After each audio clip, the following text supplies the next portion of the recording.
নমস্কার বন্ধুরা, গ্রাম্য পদ্ধতিতে সাঁচের পিঠে করে দেখাবো কেনা চালের গুঁড়ো দিয়েই।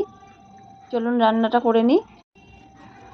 প্রথমে আমি 700 গ্রাম চালের গুঁড়ো নিয়েছি, কেনা চালের গুঁড়ো। 1 চা চামচ লবণ দিচ্ছি, দিয়ে শুকনো উপকরণ মিশিয়ে নিয়ে উষ্ণ গরম জল দিয়ে এটাকে ভালো করে মেখে নেব।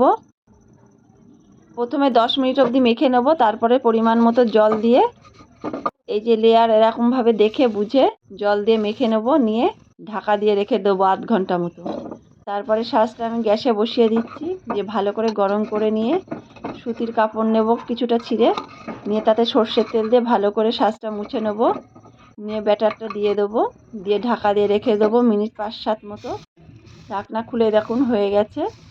এইভাবে আমি করে নামিয়ে নেব। আপনারাও বাড়িতে ট্রাই করুন, এইভাবে খুব সুন্দর হবে। চ্যানেলটাকে একটু সাবস্ক্রাইব করুন, আমার সঙ্গে থাকুন। নমস্কার।